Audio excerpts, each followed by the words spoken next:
Hello friends, कैसे आप सभी। उम्मीद करता हूँ आप सभी बहुत अच्छे होंगे।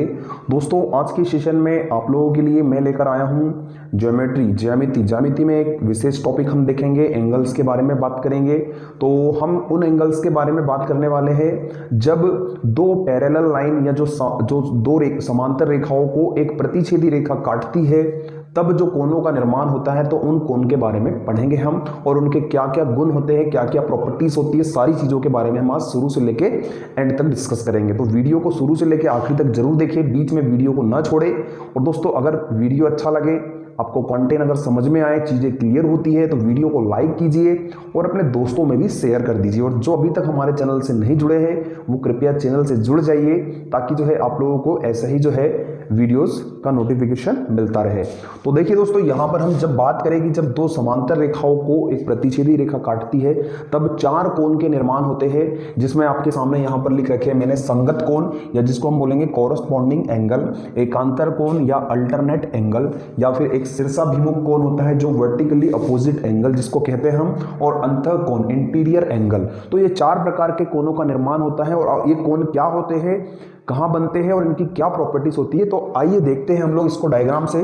तो दोस्तों, आपको बता दूं मैं, जब दो समांतर रेखाएं इस तरह से, अगर दो समांतर रेखाएं खींची हमने और इसको एक प्रतिच्छेदी रेखा अगर काटती है, तब इन चारों कोणों का निर्माण होता है। तो पहले हम संगत कोण के बारे में जान लेते हैं कि संगत कोण कहाँ बनता है और इसकी क्या प्रॉपर्टीज होती है।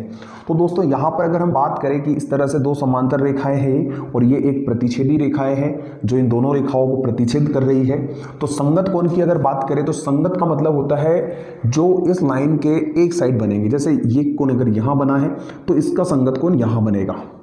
अगर मैं इसको कोण 1 दे दूं, इसको कोण नंबर 2 दे दूं, तो आपको याद रखना है संगत कोण के जो मान होते हैं आपस में बराबर होते हैं। जितने भी संगत कोण बनेंगे आपस में उनकी वैल्यूज क्या होगी, बराबर होगी। तो हम कह सकते हैं कोण 1 बराबर होगा कोण 2 के। तो यहां से याद रखना है। अगर मैं और भी इसमें कहूं कि कितने संगत कोण बन सकते हैं, तो 1 2 तो ये हो गए, इसके बाद ये और इसका संगत कोण यहां बनेगा, तो ये 3 और ये 4। तो यहाँ से कोण 3 का मान कोण 4 के बराबर होगा, तो ये आपस में संगत कोण कहलाएंगे। अगर इधर से हम बात करें कि एक ये और दूसरा ये, तो इसको दे देता हूँ मैं 5 और इसको दे देता हूँ 6, तो आपस में कोण 5 बराबर होगा कोण 6 के। इसके बाद में अगर हम बात करें यहाँ का, तो एक ये और एक ये, तो यहाँ पर दे देता हूँ मैं 7 और ये मैं दे देता हूँ 8, तो यहाँ से कोण 7 बराबर होगा कोण 8 के। तो यहाँ से आप कह सकते हैं कि कितने संगत कोण बनेंगे, तो कुल 8 संगत कोण बनेंगे और आपस में ये क्या होंगे, इक्वल होंगे।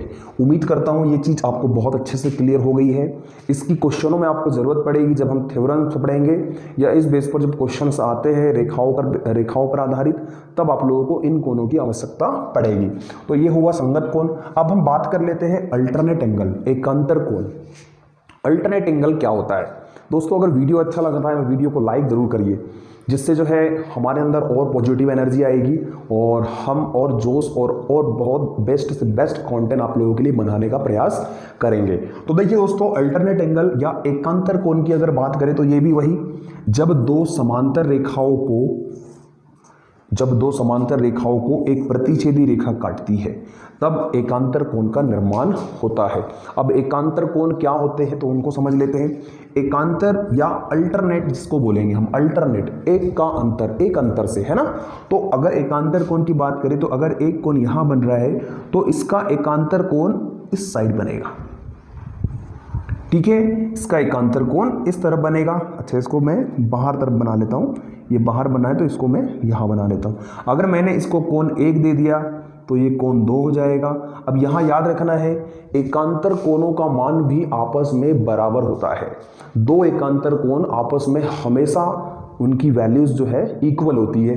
तो हम यहां से कह सकते हैं कोण 1 इक्वल होगा कोण 2 के, ठीक है भाई। अब यहां से अगर देखें कि और भी एकांतर कोण इसमें बन सकते हैं, तो एक अगर यहां बन रहा है तो इसका एकांतर कोण यहां बनेगा, तो ये 3 हो गया और ये 4, तो कोण 3 बराबर होगा कोण 4 के।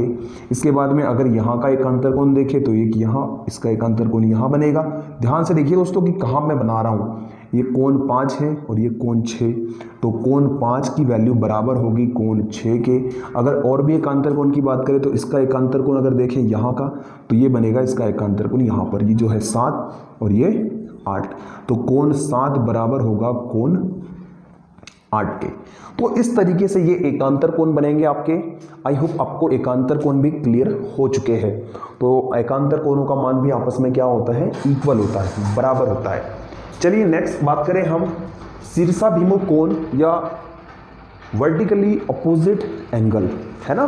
तो इसके लिए ज़रूरी नहीं है कि दो समांतर रेखाएं होनी चाहिए, अगर दो प्रतिच्छेदी रेखाएं भी है तब भी इस कोण का निर्माण होता है। आइए देखते हैं इसको, पर हम यहाँ पर समांतर पे चल रहे हैं तो समांतर भी देख लेते हैं। तो यहाँ से देखिए दो समांतर रेखा है, इसको एक प्रतिच्छेदी रेखा काटी। शीर्षाभिमुख, शीर्ष के सम्मुख बनने वाला कोण, शीर्षाभिमुख आमने सामने के कोण, आमने सामने के कोण। जैसे मान लीजिए मैंने यहाँ पर बोला कि एक कोण यहाँ है तो इसका शीर्षाभिमुख कोण यहाँ बनेगा, है ना। अगर ये एक कोण 1 दे दूं मैं इसको नाम और इसको कोण 2 दे दूं, तो याद रखिए शीर्षाभिमुख कोण भी आपस में इक्वल होते हैं। दो शीर्षाभिमुख कोणों का मान आपस में बराबर होता है। तो यहां से हम कह सकते हैं कि कोण 1 बराबर होगा कोण 2 के, कोण 1 बराबर होगा कोण 2 के। अगर मैं यहां से इसका एक शीर्षाभिमुख यहां ले लूं, इसका यहां ले लूं, तो ये 3 हो जाएगा, ये 4 हो जाएगा। तो ये कोण 3 बराबर होगा कोण 4 के। अगर यहाँ ले लिया मैंने एक, यहाँ ले लिया, ये ले लिया 5 और ये ले लिया 6, तो कोण 5 बराबर होगा कोण 6 के। तो ये आपस में शीर्षाभिमुख कोण होते हैं। और भी आप बना सकते हो, जैसे एक ये ले लिया मैंने, दूसरा ये हो जाएगा, ये 7 हो जाएगा, ये 8 हो जाएगा। तो कोण 7 बराबर होगा कोण 8 के। आई होप यहाँ तक चीज़ें आप लोगों को क्लियर है, तीनों एंगल्स क्लियर हैं। तो आइए फटाफट चौथे एंगल की ओर चलते, इंटीरियर एंगल। अंतः कोण क्या होता है? तो जब दो समांतर रेखाएं, फिर से कहूंगा मैं, जब दो समांतर रेखाओं को एक प्रतिच्छेदी रेखा काटती है तब अंतः कोण का निर्माण होता है, इंटीरियर एंगल। अब यहां पर जो इंटीरियर एंगल बनेंगे उनकी क्या प्रॉपर्टीज है और वो कहां बनेंगे वो हम देखेंगे। इंटीरियर मतलब होता है अंदर की ओर। तो अगर एक कोण यहां बन रहा है तो इसका इंटीरियर यहां पर होगा अंतः कोण। ये आपस में अंतः कोण कहलाते हैं। ये कोण 1 और ये कोण 2, कोण 1 और कोण 2 दोनों आपस में अंतः कोण है। और याद रखिए इसकी क्या प्रॉपर्टीज है, तो इसकी प्रॉपर्टीज है कि दो अंतः कोणों का योगफल हमेशा 180 अंश होता है। यह आपको याद रखना है सीधे सीधे तौर पर। दो अंतः कोणों का योगफल हमेशा 180 डिग्री होता है, यह आपको याद रखना है भाई सीधे सीधे। तो अगर एक कोण और कोण 2 की अगर बात करो तो दोनों का योगफल क्या होगा, 180 अंश होगा। ठीक है, तो ये इसकी प्रॉपर्टीज है अंतः कोण की। अगर हम बात करें इधर एक कोण ये, तो इसका अंतः कोण ये बनेगा, ये 3 है तो ये 4 ले लीजिए। तो यहाँ से कह सकता हूँ कोण 3 प्लस कोण 4 का जो योगफल है वो आएगा 180 डिग्री। कितना आएगा, 180 अंश। चलिए दोस्तों, उम्मीद करता हूँ ये चारों ही कोण आपको बहुत अच्छे से समझ में आए हैं। स्क्रीनशॉट आप ले लीजिए इसका। और सेशन कैसा लगा लिखकर जरूर बताइए, है ना। चलिए फटाफट इसी लेक्चर में मैं आप लोगों को एक एंगल और डिस्कस कर लेता हूं जिसको हम कहेंगे एडजेसेंट एंगल या आसन्न कोण क्या होता है ना। छोटा सा है तो देख लेते हैं हम इसको। तो आइए दोस्तों, अब हम समझ लेते हैं एडजेसेंट एंगल क्या होता है या आसन्न कोण क्या होता है।